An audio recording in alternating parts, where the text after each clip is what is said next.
no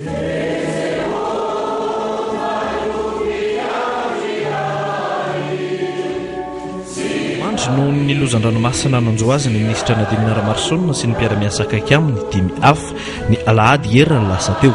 Avy hatrany dia nijoro ny komisiona manokana anao fanadidina momba ity zava-doza namoizana olona 3 ity araka ny taremarika azy farany. Avy amin'ny ministeran'ny mponina ny enina ary fokony olona niezaka ny namonja ny sambokely aingam-pandeha nentitra izy ireo ny fito hafa rehefa nanao ny ainy tsy ho zavatra noho ny fipoahana atao amin'ilay vedety no iolozy io. Alahelo sy aterana no niraisany maro izany. Avy hatrany dia nitododo nrehetra ka isan'ny voalohany naneo ny firaisam-po sy ny fimbonana alahelo ny fanjakana malagasy tonga tany antoerana ny filohan'ny fahefanaviny ny tetezamity Andry Rajoelina mivady. Nandrasana atao amin'ny kianja mitafony Soavita Tomasina ny vata mangatsiaka ny ministra Nadine Ramarsona sy ireo mpiara-miasa akaiky taminy aliny alatsinainy lasa teo. Nanotrona izany ny vahoaka ny Tomasina, ny fianakaviany ireo niara-monina rehetra ary ny gouvernemanta malagasy izay namangy ihany koa ireo manamanjo rehetra. Tamin'ny 12 minitra kosa ny talata atoandro no niainga atao Tomasina ny nofo mangatsiaka ny ministra Nadine Ramarsona sy ireo mpiara-miasa akaiky taminy. Voromaro ny vahoaka ny Tomasina teto amin'ny manoloana ny kianja mitafony Soavita manome voninahitra farany ity ministra Nodimandry Piernasa ity sy ireo niara-ditaminy tamin'izao ditampoka tsy iverenany intsony izao.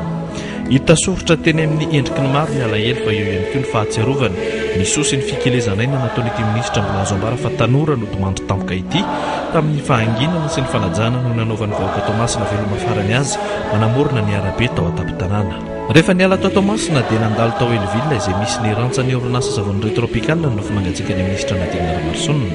Vory avokoa ireo mpiasa anjatony maro amin'ity orinasa ity izay isan'ny nametrahany tompoko vavy ny dian-tanany fony izy mbola mpandraharaha mamelona fianakavianana rivony izany ankehitriny. Taorian'izany niazo ny maromano ny razana fananganana sainam-pirenena sy fihazonana sainam-pirenena no nanehoan'ireo mponina tamin'ny tanàna kely sy ny fokotany manamorona ny lalam-pirenena faharoa ny fiaraha-miora sy ny fiombonampony izy ireo no izao voina mahazo ny firenena izao. Fa isan'ny niavaka ihany koa ny fanajana sy ny fanomezam-boninahitra nataony ny mponiny Brickeville ny ministra Nadine Ramarsona.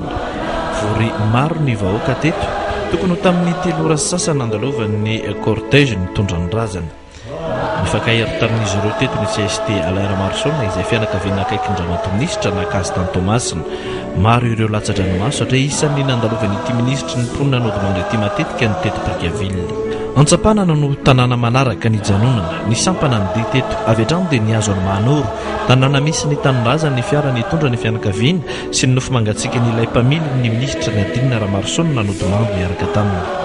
Voraisina tamin'ny fomba niavaka ny fandalovan'ny tranovorona teto amin'ny faritra loatra mangoro teto amin'ny toerana misy ny tsangambaton'ny mahery fo teto Moramanga no nanatanterahana fotoam-pivavahana fohy nentina nanomezam-boninahitra sy nanaovam-belona farany ny tompoko vavy. Vorylanona avokoa ny tompona andraikitra teo amin'ny faritra notarehany lehiben'ny faritra raha mandeha manana Richard nanotrona tonga maro ihany koa ny vahoaka ny Moramanga. Taorian'ny Moramanga dia manjakandrena ny tanàna farany janonana tokony ho efa tamin'ny 10 ora sy sasany alina. Voromaro ihany koa ny vahoaka ny manjakandrena na dia fa alina mamery firy azy. Tany ny ankamaroan'ireo tompona ndraiky mpanjakana izay tsy afaka niazo an Tomasina no nitsena ny nofo mangatsiaka ny ministra Nadine Ramarsona. Isan'izany ohatra ny filohan'ny filakevitra ambony ny tetezamita Tonnerre Rasolso ny lehiben'ny faritra Nalamanga mananjara andriambololona sy ireo mpiara-miasa akaiky tamin'izy ireo isan'ny tokony. Olona maro be ihany koa no tonga nitsena ny nofo mangatsiaka ny Nadine Ramarsona sy ny mpiara-miasa taminy teny Ambohimangakely ny alin'io talata io na dia efa tamin'ny misasakalina mahery azy no mikadona teto Antananarivo ny fiara nitondra azy ireo. Zava-dehibe ho an'ny tsirairay tonga teto ny fanatrehana sy ny fanomezam-boninahitra ary ny fanaovana faravelomany nofo mangatsiaka ny ity tompon'andraikitra ambony ity izay namela soa ho an'ny fiarahamonina ka ny aizina na ny atsika dia tsy nahasakana azy ireo hiandry hatrany.